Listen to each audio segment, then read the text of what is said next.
Dios les bendiga, hermanos, en esta mañana preciosa.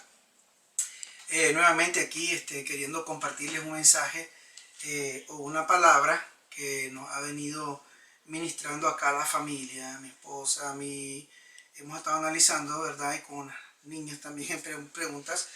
Este pasaje, mi esposa, un grupo de hermanas que estaban analizándolo, me hizo una pregunta. Y yo para poder responder tuve que leerlo, me empapé bastante, me gustó tanto el pasaje que tomé la decisión de hacer el video para compartirlo, ¿verdad? Para que nos bendiga. Yo quiero compartir, me bendijo a mí, porque me tocó a mí, ¿verdad? Y también puede ser de mucha bendición a aquel que quiera poner un poco de atención, escuchar un poquito allí, ¿verdad? Este pasaje va dirigido exclusivamente para los pastores, los ministros, los apóstoles que se llaman apóstoles, profetas, maestros, evangelistas, para esos líderes que están dentro de la iglesia trabajando, para esos servidores, para ese líder junto con todo ese grupo de líder de caballeros, con el grupo de hermanos que trabaja, para ese líder de damas, con ese grupo de hermanas que trabaja, para ese líder de joven, con ese grupo de jóvenes con el que trabaja, para ese grupo de alabanza, ¿verdad? El grupo de alabanza que también son un grupo de mucha importancia en la iglesia. Este pasaje, hermanos, tiene que ver con aquellas personas que están en el servicio a Dios, que están prácticamente ahí. Yo no sé por qué, ¿verdad? Pero Dios me está ministrando en esa área porque Dios quiere que analice la parte del servicio. No sé qué Dios va a establecer conmigo, con mi familia, pero yo quiero compartirte esto ahora. Por favor, ora antes si sientes que ora antes sería bueno para que antes de continuar el video viéndolo, tú ahí, ora para que sea Dios hablando a tu corazón y no veas como que es algo que te está criticando o algo así, sino como entender realmente lo que Dios estaba haciendo aquí en la vida de Jeremías. Voy a hablar acerca del el profeta Jeremías, que muchos le llaman el profeta que lloraba mucho, el profeta que sufrió mucho, realmente sufrió bastante. Pero vamos a analizar un poco este pasaje, está en Jeremías capítulo 15, versículo 15. Jeremías capítulo 15, versículo 15, te lo voy a leer en dos versiones. Dice, tú lo sabes, oh Jehová, acuérdate de mí y visítame y véngame de mis enemigos. No me reproches en la prolongación de tu enojo. Sabes que por amor de ti sufro afrenta. Fueron halladas tus palabras y yo las comí. Y tu palabra me fue por gozo y por alegría de mi corazón. Porque tu nombre se invocó sobre mí, oh Jehová, Dios de los ejércitos. No me senté en compañía de burladores, ni me engreí a causa de tu profecía. Me senté solo, porque me llenaste de indignación. Porque fue perpetuo mi dolor, y mi herida desahuciada no admitió curación. Le hace una pregunta. Él está orando. ¿Será para mí como cosa ilusoria, como aguas que no son estables? Por tanto, así dijo Jehová. Aquí Jehová le responde. Si te convirtieres, yo te restauraré, y delante de mí estarás. Y si entresacares lo precioso de lo vil, serás como mi boca. Conviértanse ellos a ti, y tú no te conviertas a ellos. Y te pondré en este pueblo por muro fortificado de bronce. Y pelearán contra ti, pero no te vencerán, porque yo estoy contigo para guardarte y para defenderte, dice Jehová. Y te libraré de la mano de los malos, y te redimiré de la mano de los fuertes. Esta es la versión Reina Valera 1960. Quiero que entienda algo, hermano, que este pasaje es una oración de Jeremías a Dios. Y qué bonito, hermano, la humildad de Jeremías, que lo dejó escrito. Porque a veces esa es una oración muy íntima, personal. Porque voy a decir, aquí hay algo que usted mismo lo va a disfrutar, que a nosotros nos da vergüenza. ¿Quién va a escribir una oración así para que otros lo vean? Porque esta es una oración en medio de un momento de amargura. Y nosotros siempre queremos estar tapando la amargura, tapando el enojo, tapando aquello.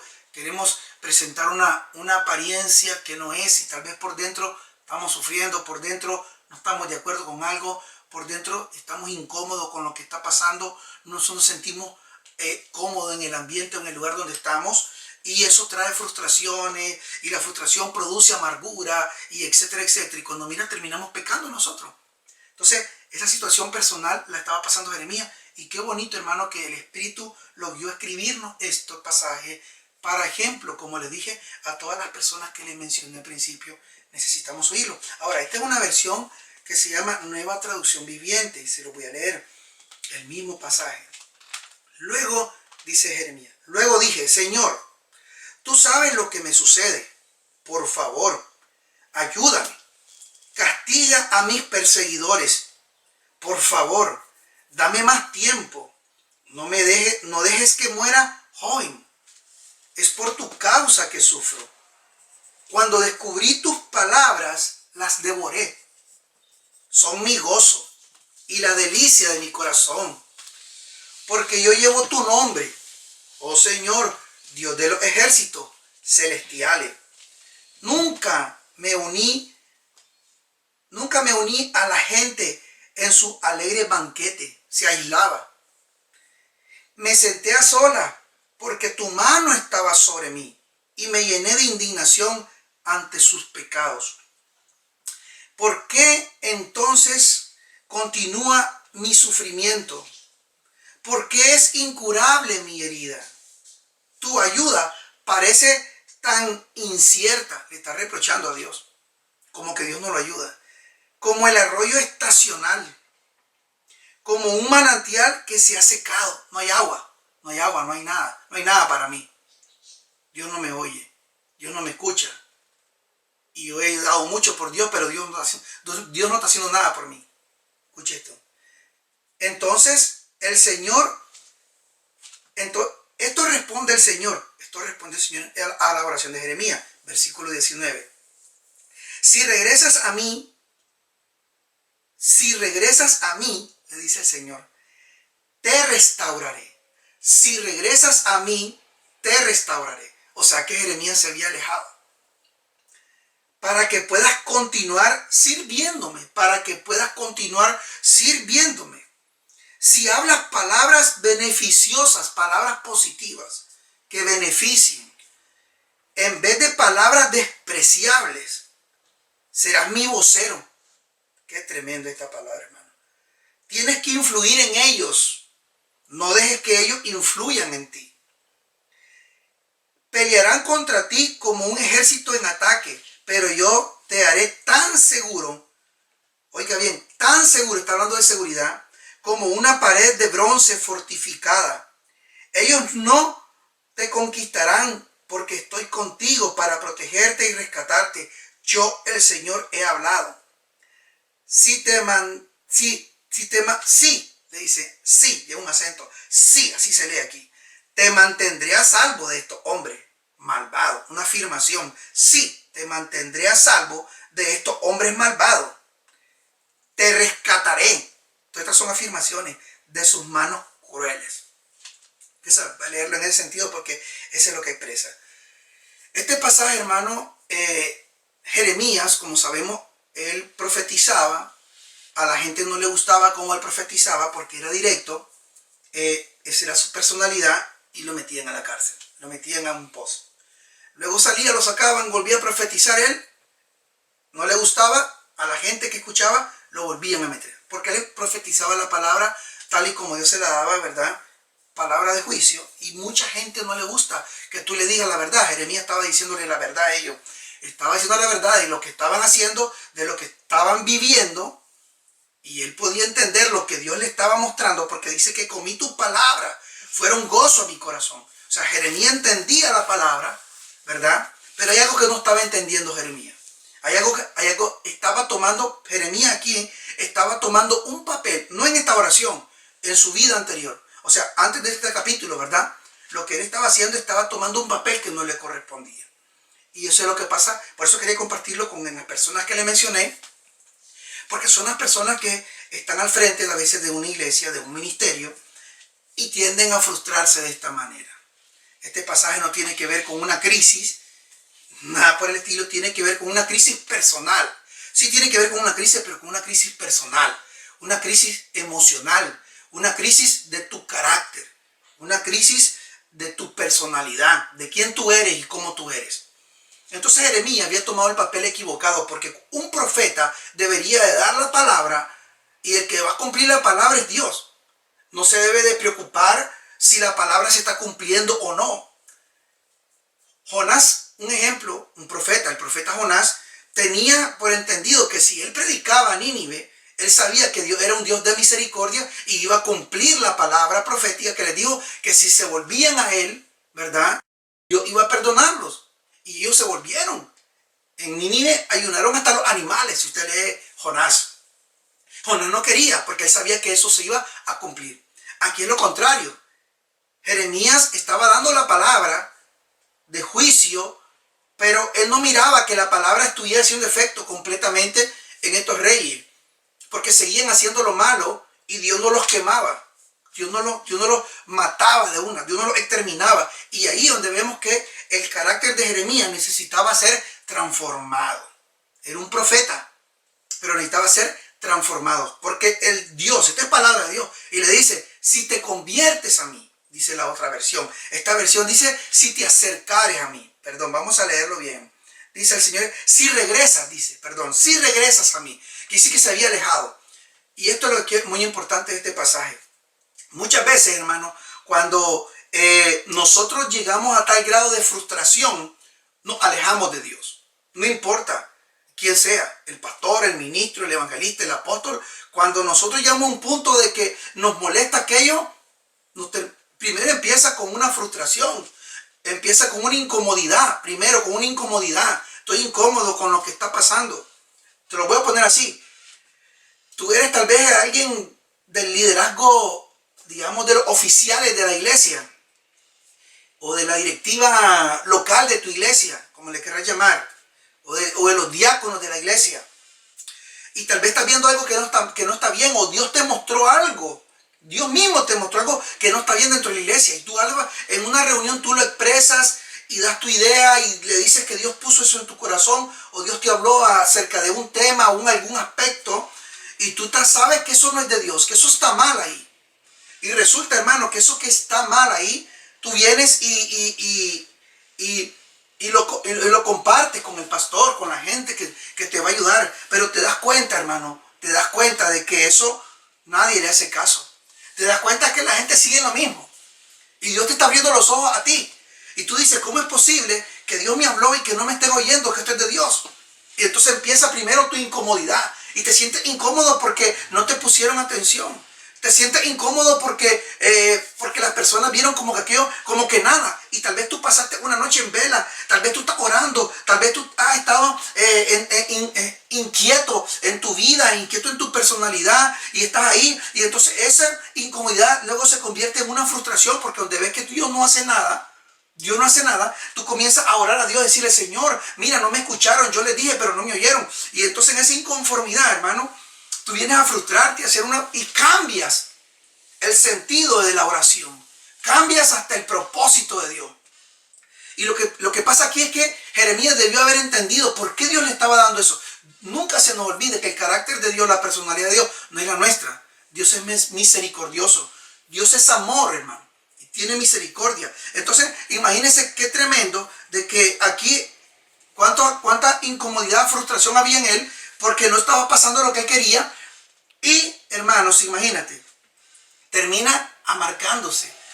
Y ya la amargura en el corazón de un líder, de un pastor, de un ministro, de un diácono, de un evangelista, de uno de los cantores del grupo de alabanza, de quien sea, hermano, cualquier servidor dentro de la iglesia. La amargura te va a alejar de Dios. Vas a caminar en sentido diferente. Vas a caminar en otro rumbo.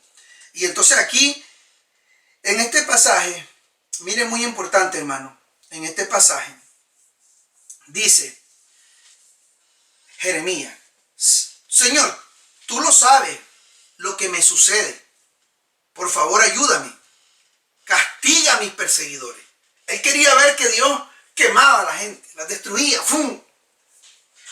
Y si tú te pones a pensar, este sentir de Jeremías es muy diferente al sentir de Esteban. Este hombre, Jeremías, este profeta Jeremías, estaba enseñándole a la gente, diciendo palabras de Dios de juicio, y la gente lo estaba menospreciando a él. Hasta cierto punto lo estaba menospreciando, porque parte era menosprecio de él mismo. Jeremías tenía problemas en su autoestima. Y ojo con esto. Y les voy a decir dónde está el texto que sí muestra autoestima. Porque el Señor le dice, te voy a hacer seguro.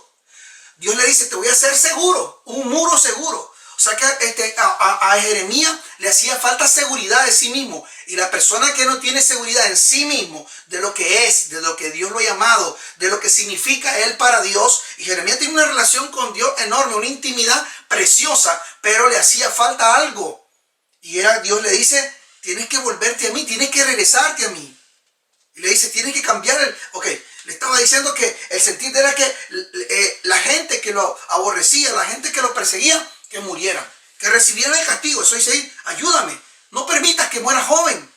Imagínense, Dios no tenía en mente matar a Jeremías, tan joven. Pero ¿quién le dijo a él que se iba a morir joven? Solo porque lo que le estaba pasando, Dios lo iba a guardar. Estaba perdiendo hasta la percepción de a quién le estaba sirviendo él. Le está sirviendo a Jehová de los ejércitos. Pero veamos ahora al otro lado el sentir correcto de Jesús en nosotros. Cuando Jesús entra en nosotros y nos convertimos, dice ahí, y nos regresamos al camino de Jesús, es diferente la cosa. Entonces miramos a un Esteban que comienza a evangelizar a toda la gente y a explicarle del principio al fin la vida de Jesucristo. Y cuando Esteban les comienza a enseñar a ellos y a decirle, el que fue crucificado ahí fue por culpa de nosotros, ustedes son culpables porque él murió por ustedes y por mí como pecadores. No les gustó la verdad. Los que estaban oyendo a Esteban no les gustó la verdad, porque era un mensaje de juicio. Era o te arrepentí o te perdés. A nadie le gusta eso. O te arrepentí de tu mal camino o te perdés. O te salvás. Escoge obedecer a Dios, el camino de Dios para ser salvo, o escoger el otro camino que no es de salvación. Entonces a esa gente no le gustó. A nadie le gusta esos mensajes y decidieron apedrearlo. Esteban dice lleno del Espíritu Santo. Importante eso, hermano. Analízalo. Y entonces, ¿cuál fue la respuesta de Esteban cuando estaba orando y estaba que lo iban a apedrear? Le dijo, Señor, manda fuego y quémalos, destrúyelos, mátalos. Esteban sabía quién era y le dijo, Señor, perdónalos porque no saben lo que hacen. Y se parece a la oración que Jesús hizo cuando estaba en la cruz del Calvario. Jesús vino a morir por ti y por mí. Y lo acuchillaron, lo latigaron, le pusieron corona de espinas y muchas cosas que usted ya sabe, pero él solamente dijo, perdónanos porque no saben lo que hacen. Me llama la atención este pasaje por lo siguiente. Jeremías era un profeta. Jeremías era un profeta de Dios. Te voy a volver a la versión de Reina Valera 1960. Jeremías era un profeta de Dios. Y el Señor, hermanos, en este pasaje le dice el Señor a Jeremías en el versículo 19, si te conviertes, yo te restauraré. Si te conviertes, yo te restauraré. Wow. Y delante de mí estarás. Y si entre sacares, dice, si puedes sacar lo precioso de lo vil, si puedes sacar el propósito bueno por el cual es mi palabra, porque la palabra de Dios tiene un propósito bueno. ¿Han leído el pasaje donde dice mis pensamientos para vosotros, pensamientos de bien y no de mal? Entonces, si puedes entresacar eso bueno de lo que está pasando, entonces dice, ¿qué le dice? Serás como mi boca. O sea, las palabras tuyas tienen que ser de acuerdo a lo que el Espíritu está diciendo. Entonces, pero quiero enfocarte en esto. Por eso mencioné a los que mencioné, pastores y todas esas cosas, ¿verdad? Maestros, evangelistas, porque tú te imaginas, este era un profeta, ya estaba profetizando. Y que le digan, vuélvete a mí. ¿Tú te has preguntado a un pastor que le digan con 15 años de ministerio, que Dios le diga, conviértete a mí? ¿Tendrá la humildad para reconocerlo? Cuando puede decir, no, yo tengo 15 años de ministerio, 20 años, 40 años de ser pastor. Y que le diga al Señor, sí, ok, vuélvete a mí.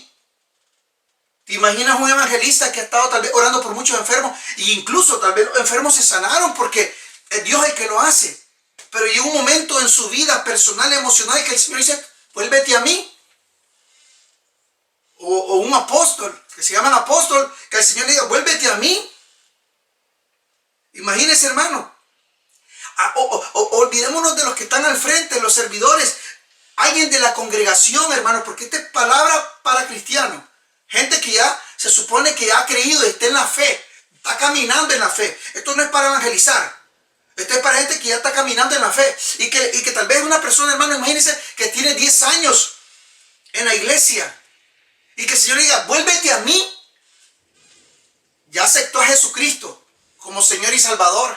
Ya fue bautizado por las aguas en obediencia a la palabra. A lo mejor te está sirviendo o a lo mejor no, está ahí en la banca. O en el sillón, como quieras, en la congregación. Y que el Señor diga, vuélvete a mí. Esto está como un poco fuera de lugar. Decimos nosotros, un profeta, Jeremías, y que el Señor le diga, vuélvete a mí cuando ya estaba profetizando. Hay cosas que no nos gustan, o que no estamos de acuerdo, o que nos pueden crear inconformidad. Pero eso les digo, esto tiene que ver con una crisis más que todo emocional. No tiene que ver con una crisis exterior de lo que está pasando afuera. Esto tiene que ver con una crisis interna, adentro de nosotros. Cuando el Señor dice regresa a mí es por todas las cosas que hay en el corazón, en la amargura, el enojo, la envidia, más todas esas cosas, el envidia y todas esas cosas que estaba pasando. Jeremías era un hombre como tú y como yo. Él no era Dios, era un hombre Jeremías. Hermanos, imagínense. Pero eso quiere decir, hermanos, que nosotros como hombres no somos perfectos. Tenemos que ser humildes y aceptar la palabra de Dios. Si dice el Señor, vuélvete a mí. Si te dice, vuélvete a mí. No importa cuántos años tengas de ministerio, tenés que volverte. Tenés que volverte, hermano. Tenés que analizar lo que te está diciendo aquí la palabra. Qué tremendo, hermano. Imagínense esta palabra. Yo cuando estaba leyendo me pongo a pensar. A esta altura que el Señor me diga, vuélvete a mí. Y uno diciendo, wow, pero si ya he entendido esto, he entendido lo otro, he entendido aquello de la palabra del Señor, siento que he crecido, pero de repente el Señor dice, vuélvete a mí. Es porque, hermano, Dios necesita que nosotros seamos transformados internamente en el corazón de cada persona. Y este pasaje, hermano, es muy importante que nosotros lo analicemos. Usted lo puede analizar en su casa, porque a veces le damos un trastorno y nos vamos al punto de... Se llama conmiseración. Espíritu de conmiseración, hay que reprenderlo. Entonces llegamos al punto de compadecer a Jeremías. Pobrecito. Es que sí, era bien sufrido Jeremías. Sí, era bien sufrido. Pobrecito Jeremías. Nadie lo quería. ¿Por qué conmiseración? Porque entendemos lo que él está orando. Dice, oiga bien la oración, dice. Oiga bien la oración que hace. Le dice, tú lo sabes, Señor. Hermano, tú lo sabes, Señor. Desde ahí se ve el sentir de que la oración está, ya viene él con lo que siente en su corazón, que no está bien lo que hay dentro del corazón de él. Y es normal, ha sufrido. Oh Jehová, acuérdate de mí, visítame y véngame de mi enemigo. Visítame. O sea, en otras palabras, Jeremías se sentía solo. Pero él no estaba solo, hermano. Él lo estaba viendo. Si Dios lo llamó. Ponte a pensar, cuando Dios llama a alguien, cuando la gente predica sobre un llamado y hay un montón de gente ungida y wow, aquí hay un llamado del Señor desde el vientre de tu madre, el Señor te escogió, fuiste elegido, pero eso no quiere decir que estés procesado. Sí, Dios te escogió. Dios está ahí. Dios está ahí contigo. Pero te va a tener que procesar dentro de tu carácter, dentro de tus emociones, que esta carne muera. Que esto se pueda eliminar, hermano. Y esto es importante para podernos ir con Él. La salvación es por gracia, hermano. Pero Dios necesita en ese momento o en este tiempo de gracia que tenemos la salvación, irnos procesando para el gran día de encontrarnos con el Señor, hermano. Porque tiene que haber perfección en el corazón del hombre. Imagínense. Entonces, imagínense esto. Él le dice, véngame de mi enemigo. Dice, no me reproches en la prolongación de tu enojo. O sea, el enojo de Jeremías estaba entendiendo que también Dios estaba enojado con la gente. Sí, hermano, Dios estaba dando un juicio para que la gente, mire que Dios, si Dios estuviera enojado, no estuviera advirtiendo a la gente. Lo que estaba haciendo Dios lo que hace Dios a través de un profeta, de un evangelista, de un pastor, es advertir a la gente para que la gente se pueda convertir, para que la misericordia de Dios pueda ser efectiva en la gente. No está advirtiendo para matar gente. Entonces dice él, aquí imagine, sabes, dice, y le saca en cara, sabes que por amor a ti sufro afrenta. Como cuando todos le decimos, Señor, tú sabes lo que he hecho, ayuno, oro, ahí estoy en la iglesia trabajando, sirviendo, hermano, hay unos que dicen, hasta dejo mi casa, y eso está mal, está muy mal, dejo hasta mi casa, mis hijos, mi esposa, por servirte a ti. Oye, espérate, ahí estás mal, necesitas convertirte a Dios, ahí estás mal. No es ese el tema, pero tío, ahí hay un problema. He dejado aquello y lo otro. Hermano, a Dios no lo puedes manipular, a Dios no lo puedes manipular. Dios tiene un plan y Dios tiene un propósito. Y nosotros somos llamados a trabajar, pero en el propósito de Dios, no en tu propósito. Entonces tenés que pedirle a Dios qué es lo que tenés que hacer. Imagínense. Y le dice el Señor, Jeremías le dice, me he alejado. ¿Cómo solo? Yo no me alegro con los banquetes que hacen ahí. ¿Qué tenía que ver eso con el llamado de Jeremías? No, es que ese eran banquetes paganos. Ok. Esos eran banquetes que no glorificaban a Dios. Está bien. Ok, él se alejaba para no sentarse en sillas de escarnecedores, por decirlo así. Pero le está sacando en cara a Dios como que él tenía ganitas de estar ahí y que se había alejado, imagínense. O a lo mejor, hermano, otra cosa puede ser que le está diciendo a Dios, yo me he alejado, ahora reconóceme esto. Nosotros no le podemos pedir a Dios, hermano, que reconozca esto y esto, aquello que tú estás haciendo. Dice, miren lo que dice aquí, este pasaje, muy importante. En el 17 dice, porque me ha llenado de indignación. Me ha llenado de indignación. O sea, le está diciendo a Jesús, le está diciendo al Señor, me ha llenado de indignación. Hermano, Dios no te llena de indignación. O sea, estaba mal Jeremías aquí. Tenemos que reconocerlo. Y claro, es producto de lo que estaba pasando. Ese es el punto que quiero que aprendamos. Muchas veces pasamos por situaciones difíciles, y nos llenamos de esa amargura y es muy peligroso. Y es lo que nosotros tenemos que analizar. No dejar que esa amargura esté ahí. Dice la palabra, que no se ponga el sol sobre tu enojo. Tienes que buscar cómo salir de ese enojo rápido. Que no esté ahí mucho tiempo, hermano. Porque ustedes se imaginan, ¿a quién le ha pasado de que ponen unos frijolitos a cocer y se les olvidó meterlos al refrigerador? Y se pudren. Y los botan. Pero ¿te imaginas que tú guardaras esos frijoles por varios días? ¿Cómo huele eso? ¿Tú te imaginas cuánto debe oler? Yo imagino a Dios viendo a nosotros cuando llegamos a adorar a la iglesia. Padre, te venimos a adorar y a alabar y glorificar, pero adentro de nosotros hay amargura, adentro de nosotros hay indignación, adentro de nosotros hay un montón de cosas de inconformidad y estamos ahí. ¿Y cómo debe oler eso? Ustedes vieron Apocalipsis que dice que los que llevaban, dice, el incienso, eran las oraciones de los santos y subían al Señor. El incienso lo que hace es cambiar la atmósfera. El incienso lo que hace es relajar un ambiente de paz para que el Señor, su presencia, se agrade en el lugar donde está. Pero imagínense que Dios tiene que bajar a ver la adoración de su pueblo, y cuando mira la adoración, mira a alguien que tiene un rencor por 7 años, que tiene una inconformidad por 2 años, y aún así está en iglesia y no puede volverse a Dios. ¿A qué olerá eso, hermano? ¿Cuánto tiempo? Si se pudriera el rencor, si se pudriera la indignación, la amargura que él sentía, si se pudre, imagínense a qué huele. Y tal vez Dios con ganas de decir, sí, hijo, yo quiero estar ahí, yo quiero estar contigo, pero no me puedo acercar porque huele feo. No me puedo acercar a ti porque huele feo. Libérate de eso. Dios nunca llena de indignación a nadie. Y ese es el error en el que estaba diciendo. Dios no va a llenar de amargura a nadie. Somos nosotros, hermano. Por eso esta es una crisis que en vista de lo que estaba pasando afuera lo afectó. Por eso le dice el Señor que se conviertan ellos a ti. Tú no te conviertas a ellos. O sea que el entorno de afuera lo estaba cambiando adentro a Jeremías. Y es al revés. Él sabía quién era su padre. Él tenía que cambiar de adentro hacia afuera. Muchos cambian de afuera hacia adentro y ese es el problema. Cuando nos hacemos cristianos, nos vestíamos feos. Ahora nos vestimos bonitos. Corbatita, peinadito, cortadito. Ahora cuando imaginen, cuando eso pasa, que nos venimos al Señor, comenzamos a quitar todas aquellas cosas que se miran con los ojos y a quitarlas esas cosas que la gente puede ver.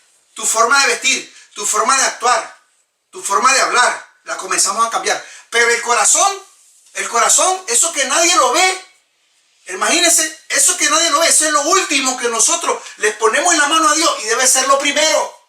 Debería ser lo primero, ponerle a Dios para que Él transforme y cambie el corazón de nosotros.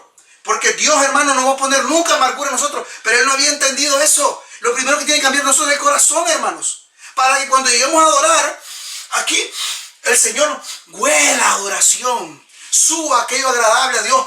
Aquí huele a adoración. Gloria a Dios. Aleluya. Hermano, qué lindo, qué precioso. Y se mueve la gloria de Dios. Pero imagínense aquel adorando y con cosas en el corazón. Entonces dice el Señor, vuélvete a mí. Pero nosotros no creemos esta palabra a veces. Porque decimos, no es posible que yo con 15 años de ser cristiano y me voy a volver a Dios. Si yo ya acepté a Jesús como Salvador. Óigame, hay que analizar eso, hermano. Aceptar a Jesucristo como Salvador es uno de los primeros pasos. Pero Dios tiene que procesarnos a nosotros. Y tenemos que ser humildes y reconocer si necesitamos ser transformados, convertirnos a Dios, como dice Joel. Ahora, tú te preguntas cómo tú puedes regresar a Dios, porque le dice, regresa a mí, le dice el Señor. Vuélvete a mí, convertido a mí. Y vuelvo y te repito lo que sale en Joel 2:12. Dice, convertidos a mí de todo vuestro corazón, en ayuno, en lloro, en lamento. Dios necesita que nosotros nos humillemos a Dios en el ayuno, en la oración, búsqueda de la palabra de Dios. Eso es más importante, hermano. Y eso lo estamos perdiendo en este tiempo. Eso es lo más importante y lamentablemente en estos días se ha estado perdiendo. Ya nadie se piensa en eso, ya todos nos fijamos en cómo nos vemos por fuera, pero se nos olvida lo de adentro. Y Dios realmente, no hay que dejar de ser otro sino otro. Dios, pero cuando tú estás enfrente de Dios, Él no ve tus vestiduras estas terrenales. Él ve tus vestiduras espirituales. ¿Sabían ustedes que tenemos vestiduras espirituales? Y se ensucian con tu pecado, con mi pecado, con mi mal actuar, con mi egoísmo, con mi odio, se ensucian. Y Él sí puede ver las vestiduras espirituales como las andamos, hermano. Este es un mensaje para humillarnos en esta presencia y pedirle, Señor, ayúdanos, por favor. Por favor, ayúdanos, revelarnos, mostrarnos. David le decía al Señor, mostrame aún los pecados que me son ocultos. Qué bonito, ¿no? Mostrame aún los pecados que me son ocultos o los que no se me han sido revelados. Porque quería pedirle perdón a Dios, hermano. Dios los bendiga, hermano. Yo espero que tú analices esto. Realmente, hermano, Jeremías sufrió mucho. Yo sé que muchos sufren mucho, pero tenemos que pedirle a Dios que nos ayude para que el sufrimiento, hermano, el exterior no dañe el interior. Nosotros no vivimos por vista, sino por fe. Cuando vivimos por vista es cuando el exterior daña mi interior. Pero cuando vivimos por fe, hermano, va a salir de acá adentro y va a transformar más bien mi exterior. Mi interior tiene que transformar mi exterior. Dios te bendiga, hermano.